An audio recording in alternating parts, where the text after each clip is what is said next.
Imagine, if you will, that one day you wake up and everyone you ever loved in your entire family has died. Your brothers and sisters, your aunts and uncles, godparents, grandparents, your mom and dad, even your dog too. What would you do? For some, it may sound like a blessing, but for the rest of us, it's the unimaginable. Nothing in life prepares you for this type of abandonment. In fact, I don't think there's even an Adele song for this, but there's a word for it. Orphaned. I was a surprise baby. My dad was 50 when he had me. My mom was 36. And my brother was 14 years older than me. And there I was, 7 years old, always getting into trouble. I was chasing girls around the block, total player. And then, unexpectedly, my brother died. And that moment began my unwelcomed relationship with death. It was like a tick-tock of a grandfather clock. One by one, everyone that I loved started to die. Tick-tock, tick-tock. Now, this wasn't a sudden change in events. No, but the end result was always going to be the same. At the age of 46, I was truly all alone. My friends thought I was suicidal. Granted, my depression did put me down a dark road, but I began to fight it when I realized that my roles in life had changed. What I was going through was an existential crisis. Now, what's an existential crisis? Think of it as something that gives your life meaning, that shapes you who you are. And then suddenly, everything gets taken away from you. Your brother, your sister, your mom and dad, everyone's died. Who are you? Existential philosophers say that when confronted by death, everything you do or enjoy can ultimately be seen as meaningless. What does that mean? Life's not worth living? To be the architect of your life, to be the designer of your destiny, to live authentically as your true self.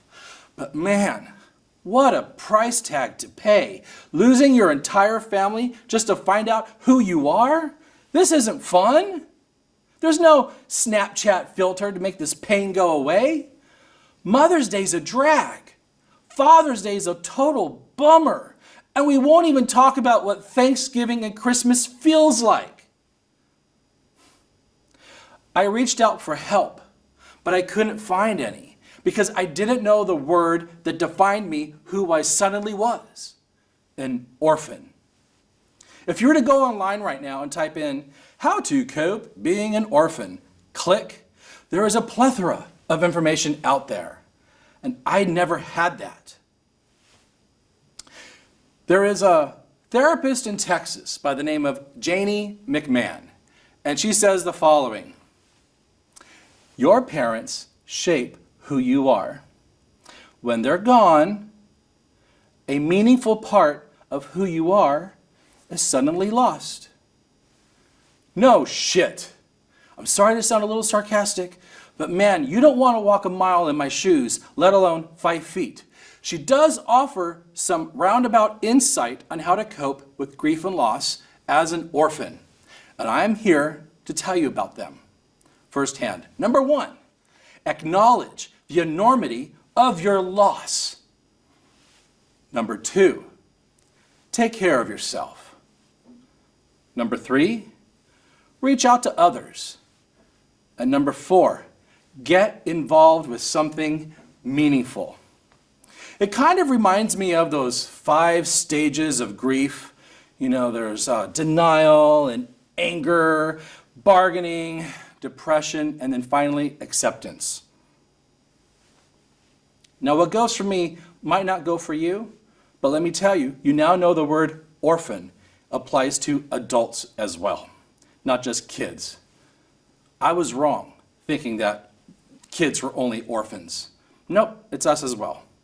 Number one, by acknowledging the enormity of your loss. Well, how can you not? Every year we have Father's Day, Mother's Day, like those holidays I mentioned, Christmas, Thanksgiving. You are reminded that something tremendous is no longer in your life anymore. And when your parents are dying, you're not going to have the conversation, hey, Dad, you're going to die pretty soon. What's going to happen to me? Pass the salt. That's not a dinner time conversation you're going to have. There are more important things to be dealing with at the time. Trust me. But man, I can't help but sound a little narcissistic. What about me? I'm going to be last man standing. Who's going to be my family now? Where's my support network? Number two, taking care of yourself. In my point of view, that involves body, mind, your mental health, emotional, and spiritual well-being. But you can't take them on all at once. It's a process. And the most important thing I can tell you is to forgive yourself. That's the hardest thing. We as men tend to internalize everything and then we blow up. What good does that do?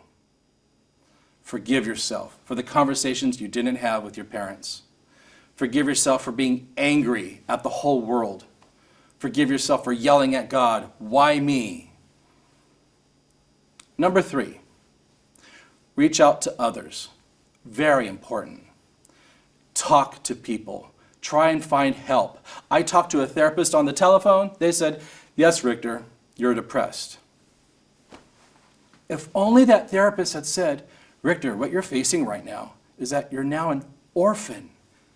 If only they said that in 2016. Wow. It wouldn't have taken me this long to process everything. And number four, get involved with something meaningful. In my case, I decided to change my career and I went back to school. And that takes us back to number two, by taking care of yourself. I talked about earlier how I internalized everything and then it exploded.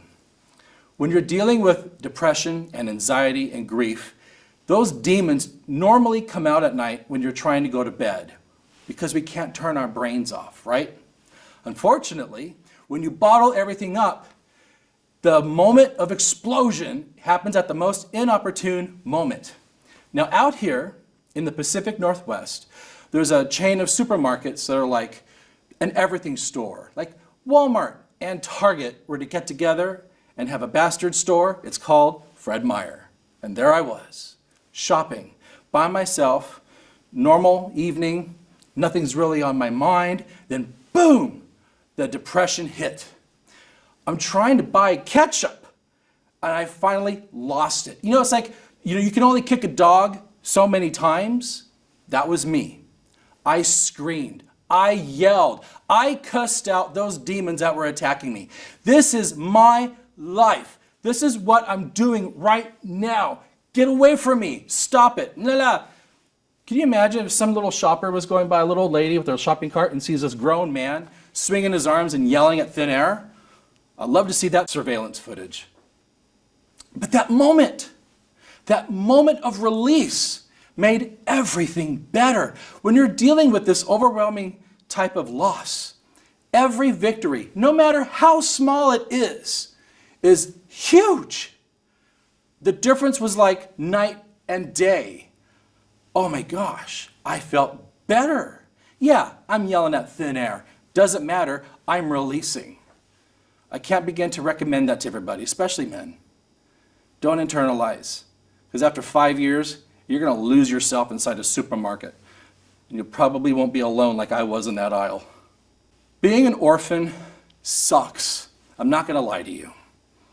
But with a clear mind and self-discovery and embracing your new roles in life, it doesn't have to be an impossible burden to bear. You're now entering a whole new chapter in your life. You will find meaning, and as an orphan, you will find a new identity. Thank you.